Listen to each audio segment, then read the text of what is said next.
जैसे तुम्हारा birthday celebrate किया था, याद है? वैसे ही पार्टी करेंगे। It be fun. पर घर पर सब होंगे। पाखी, तुम यहाँ रह रही हो तो फिर यहाँ के बारे में सोचो। इतने सालों से तुम्हारे पापा का बर्थडे उसी घर में मनाया जा रहा था ना, तो अगर इस साल कुछ डिफरेंट, कुछ अलग, कुछ अच्छा करेंगे तो इसमें क्या प्रॉब्लम है? और वैसे भी तुम जानती हो ना पाखी, तुम्हारे मम्मी पापा का डिवोर्स होने वाला है। तो डू यू थिंक कि ऐसे में उस घर में सेलिब्रेट करना इन दोनों के लिए थोड़ा ऑकवर्ड नहीं हो जाएगा? मेरे पापा का बर्थडे कैसे मनाया जाएगा वो बेस्ट ही डिसाइड करेंगी। वहाँ पापा के बर्थडे पे सब कुछ मेरे हिसाब से होता था। मम्मी बात दोनों कहती थी कि पापा पे सबसे पहला राइट पाखी का है।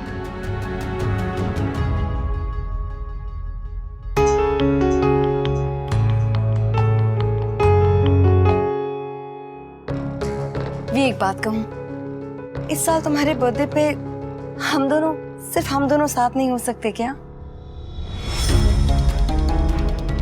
I mean, 2-3 दिन के लिए पाखी अनुपमा के घर भी तो जा सकती है ना। Please we, please, I really want कि इस साल तुम्हारे बर्थडे पर सिर्फ हम दोनों साथ हों। नो काव्या, मैं पाखी को अनुपमा के पास तब तक नहीं भेजूंगा जब तक वो खुद नहीं जाना चाहेगी। पाखी को मैंने समझाया भी, थोड़ा तुम भी एडजस्ट कर लो। आई नो तुम्हारे ऊपर काम का बहुत प्रेशर है, पर जब तक पाखी यहाँ पे है तुम थोड़ा एडजस्ट कर लो प्लीज। मैं तुम्हें उसकी मां बनने के लिए नहीं कह रहा हूं, बट कम से कम तुम बेस्टी तो बन सकती हो। Sure, I will try. Thanks. और हाँ, कल मेरी और अनुपमा की काउंसलिंग है रिगार्डिंग डिवोर्स। मैं भी साथ चलूं? No, it's okay, I will handle it. ठीक है, लेकिन मेक श्योर कि तुम्हारी किसी भी बात से उन्हें ऐसा ना लगे कि रिकंसिलिएशन के लिए कोई भी चांस है। I know.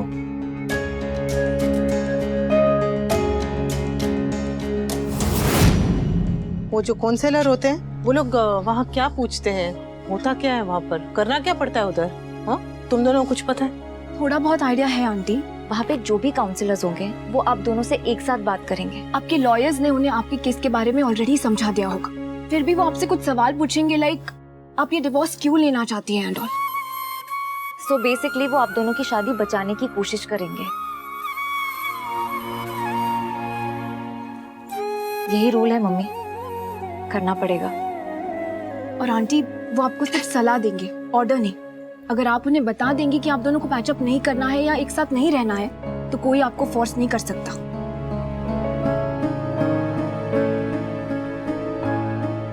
और अगर दोनों में से एक जन ने भी कह दिया कि उन्हें फिर से साथ में रहना है, साथ में आना है, तो क्या होगा, बोलो ना। तो डिवोर्स का प्रोसेस लेट हो जाता है क्योंकि कोर्ट कोशिश करता है कि काउंसलिंग हो जाए। अगर सुलह हो सकती है तो सुलह हो जाए। पर आपके केस में ऐसा नहीं होगा मम्मी, क्योंकि आप दोनों डिवोर्स चाहते हैं। पता नहीं क्यों ऐसा लग रहा है जैसे ये मुझे इतनी आसानी से जाने नहीं देंगे।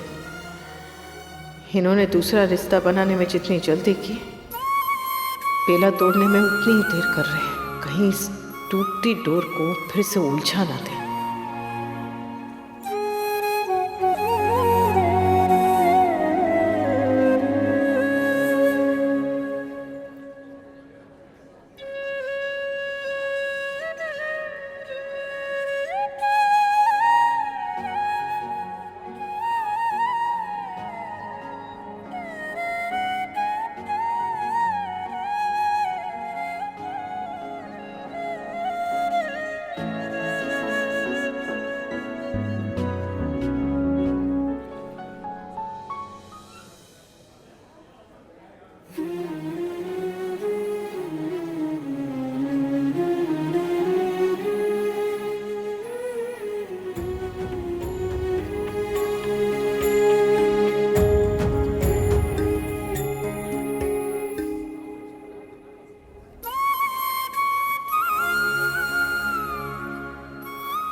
जो अपनी सास का नहीं मान रही है वो काउंसिलर का क्या मानेगी? हाँ, बहू तो एकदम तलाक लेने के लिए तैयार बैठी है। अरे मम्मी, बोलने से पहले कुछ तो सोच लिया करो। अरे लोग करने से पहले नहीं सोचते तो मैं बोलने से पहले क्यों सोचूं?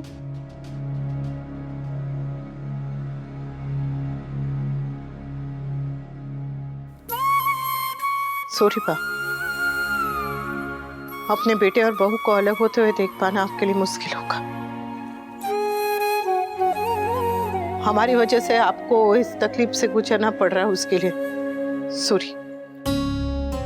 तू तो कब से उससे अलग रह रही है, फिर ये तलाक का थप्पा लेने की, घर तोड़ने की क्या जरूरत है? कर तो कब का टूट चुका है बा, अब तो बस टूटे हुए घर के बाहर की नेम प्लेट उतारने जा रही।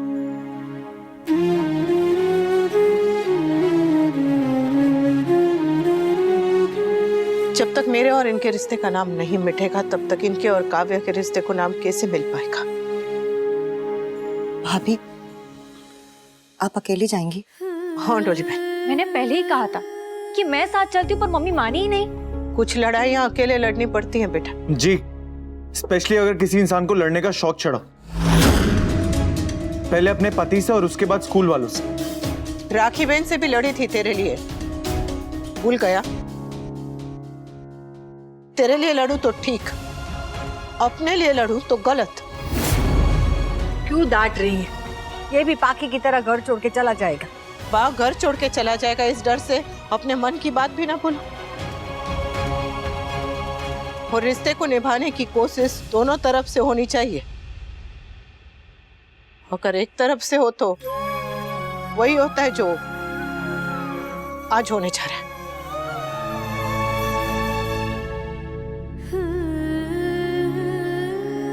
आओ छू, हाँ बा।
मम्मी, मम्मी आप ऐसे क्यों बैठी हो? बहुत दुख हो रहा है। मैं तेरे बापूजी की तरह पत्थर दिल नहीं कि बेटे का घर भी टूटेगा और रोना भी ना आए। आपको क्या लगता है बापूजी को दुख नहीं हो रहा है?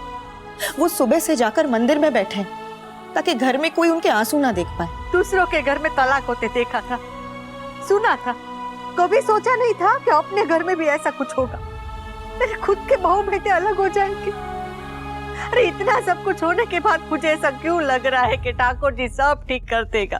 मम्मी, अगर वो दोनों साथ में खुश नहीं है तो आप लोगों के लिए कहना आसान है, पर हमारी पीढ़ी ने तो सिर्फ रिश्ता निभाना सीखा है। रिश्ता चाहे कैसा भी हो, बस नभ जाए, कट जाए। और ये तलाक शब्द तो हम बोल भी नहीं सकते थे, और देखो यहाँ हो रहा है। जानती हूँ कि बहू और बेटे की नहीं नपती, पर कोई माँ बाप ये नहीं चाहेगा कि अपने बहू बेटे अलग हो जाए। जमाना बदला है, पर इतना भी नहीं बदलाया कि ये घर टूटना एकदम मामूली बात हो जाए। जिस घर में तलाक होता है ना, वो घर की बात सारे शहर में पता चल जाती है। मेरी ना जामनगर में एक मासी थी, उसकी बेटी का तलाक हुआ था। रिक्शा वाले को पता बताते थे तो वो लोग बोलते थे वो घर में जाना है जहाँ तलाक हुआ है। बहू ने जो भी किया ना, अच्छा नहीं किया। पर उनके साथ भी तो अच्छा नहीं हुआ ना मम्मी। कौन सी शादी में तकलीफ नहीं होती है, पर लोग रिश्ता निभा लेते हैं। अगर मेरी शादी में ये हुआ होता, अगर संजय ने मुझे धोखा दिया होता, तब भी आप यही कहती मुझे कि जा डॉली जा और उस आदमी के साथ रहे जो किसी और से प्यार करता है, जिसने तेरा दिल दुखाया है, धोखा दिया तुझे। ऐसा कहती आप मम्मी? नहीं कहती ना। इनफैक्ट पता है मम्मी, आप ना मुझे पहले ही दिन ससुराल से मायके ले आती। और भाभी तो अपने मायके भी नहीं गई। भाभी पत्नी नहीं रहना चाहती, पर बहू तो वो हमेशा रहेगी ना। भाभी जो कुछ भी कर रही है ना, वो कोई नहीं कर सकता। तुझे उसे महान मानना है तो मान, उसकी आरती करनी है तो कर। मैं तो बस ठाकुर जी से उतनी प्रार्थना करती रहूंगी कि कुछ भी हो जाए, ये तलाक ना हो।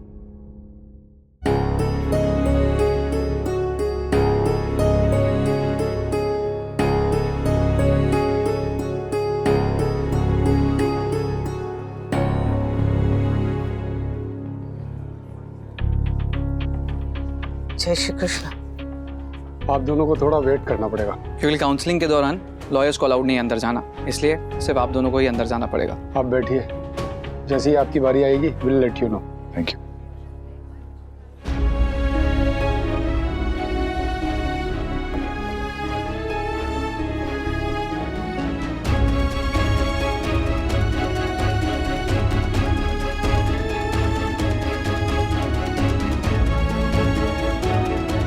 एक बार माफ कर दो नहीं, पॉसिबल नहीं है। जब देखो तब यही। प्लीज एक बार माफ कर दो ना यार। हमेशा का यही रोना रहता है यार। अब कितना टाइम लगेगा ये बताओ मुझे। मैं तुम्हारे हाथ नहीं सुनना मुझे। एक बार माफ तुम मेरे हाथ मत जोड़ो, जाओ जाके किसी और से बात करो। जाओ, ऐसा मत करो ना प्लीज। तुम कितनी भी रिक्वेस्ट कर लो, मैं नहीं सुनने वाली। नहीं सुनना तो नहीं ही सुनना मुझे। सर प्लीज समझो। वो क्या समझाएंगे मुझे?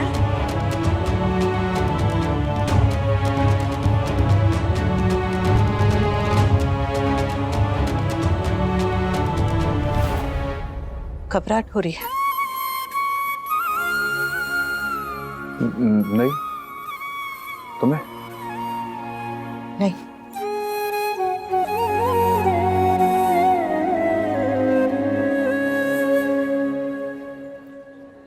मुझे हो रही है थोड़ी सी घबराहट। मुझे भी। जब तोशु होने वाला था और तुम हॉस्पिटल में ओटी में थी और मैं बाहर बैठ के वेट कर रहा था, तब जैसी फीलिंग हो रही थी ना, अभी भी वैसे।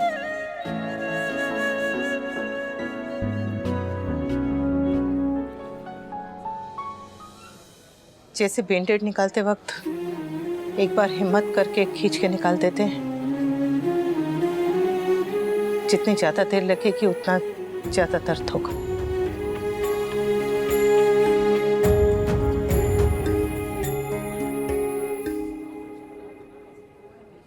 चलिए प्लीज।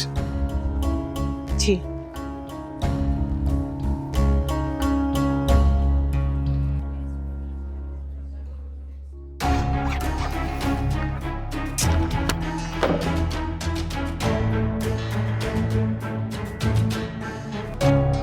मन की बात कह दो ना कि मम्मी और पापा का डिवोर्स हर्ट कर रहा है। कह दो ना Toshu, I am right here for you. अगर गुस्सा हो तो बात मत करो, पर अगर दुखी हो तो कम से कम रो ही लो।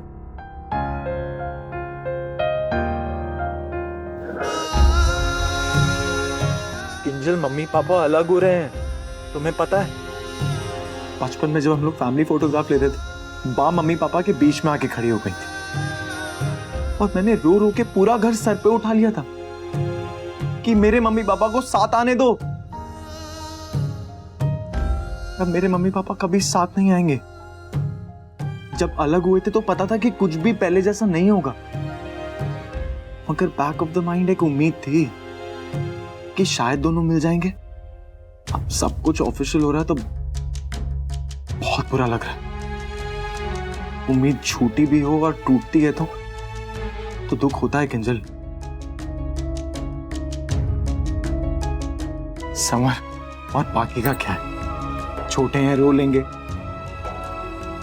मैं तो बड़ा हूं, रो भी नहीं सकता। सोके तोशु, सोके।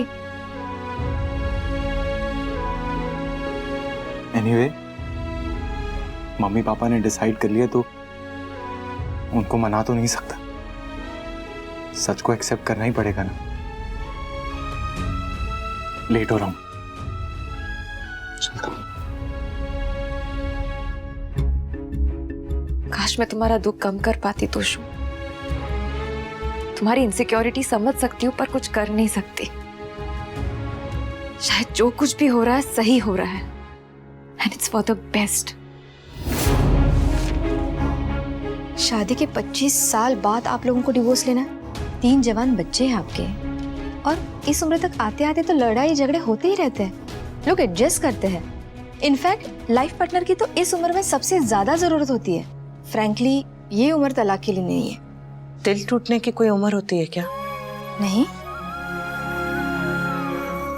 तो फिर अलग होने की कैसे हो सकती है? देखिए, कमियां किसमें नहीं होती है, पर दूसरों के साथ एडजस्ट करना हमें सीखना चाहिए। दूसरे के साथ एडजस्ट होना आता है, धोखे के साथ एडजस्ट होना। कोई भी झगड़ा या कोई भी इशू इतना बड़ा नहीं होता जिसका कोई सोल्यूशन ना निकले। आपका जो भी प्रॉब्लम है आप खुल के बताइए। हम यहाँ बैठे ही इसलिए कि पति पत्नी में जो भी झगड़े होते हैं उसे सॉल्व करें। मिस्टर शाह जी। पहले आपने डिवोर्स का रीजन आपकी वाइफ मेंटली अनस्टेबल है ये बताया था। लास्ट मिनट में चेंज कैसे किया? जी वो मैंने गुस्से में लिखवाया था, फिर बाद में मुझे लगा कि ये सही नहीं है। यही बात तो मैं आपको समझाने की कोशिश कर रही हूँ। कई बार गुस्से में हम ऐसे फैसले ले लेते हैं पर बाद में हमें एहसास होता है कि वो फैसला कितना गलत था। इसलिए डिवोर्स के लिए भी कोर्ट मिनिमम 6 महीने का वेटिंग पीरियड रखती है और इसी ड्यूरेशन में हम कपल्स को काउंसलिंग करते हैं। और वक्त के साथ बहुत कुछ बदलता है, हालात बदलते हैं, लोग बदलते हैं और फैसले भी। मिसेस शाह, इन्होंने आप पे एक इल्जाम लगा दिया, वापस भी लिया, आपने नहीं लगाया। इट मीन्स कहीं ना कहीं आप दोनों को एक दूसरे की फिक्र है। ऐसी कौन सी वजह है कि आप दोनों इस शादी को एक मौका नहीं देना चाहते? जी गलती मेरी है और वो गलती ऐसी है जिसे माफ नहीं किया जा सकता। मुझे अपनी गलती का एहसास हुआ और मैंने अनुपमा से माफी मांगी, लेकिन अनुपमा मुझे माफ नहीं कर पा रही।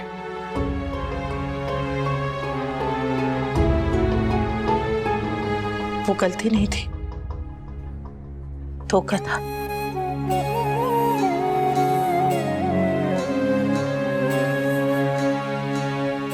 मैडम, मैं कहना नहीं चाहती थी पर अब कहना पड़ रहा है।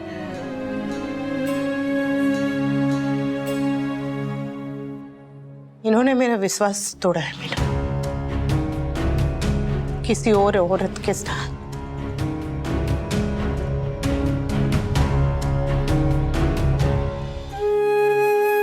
हमारे यहाँ पत्नी हमेशा पति की गलती माफ करती है, कभी बच्चों के लिए, कभी परिवार के लिए, कभी बस इसलिए कि पत्नी और कर भी कह सकती है।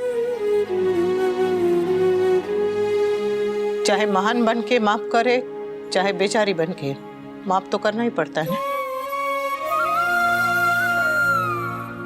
मैं ना तो महान हूं ना ही बेचारी हूं, मैं बस एक सीधी साधी इंसान हूं और ऐसे ही जीना चाहती। इसलिए मैं इनका धोखा ना तो भुला सकती और ना ही माफ कर सकती। हमें बस तलाक चाहिए मैडम, बात खत्म। फाइन, अगर आपका यही फैसला है तो मैं आपका डिवोर्स प्रोसीडिंग आगे बढ़ा देती हूँ। आप दोनों इस पेपर पे साइन कर दीजिए। आप यहाँ पे और आप यहाँ पे।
स्टार प्लस के यूट्यूब पेज पर आने के लिए आपका धन्यवाद। अपने फेवरेट शोज देखने के लिए subscribe to Star Plus YouTube page and hit the bell icon.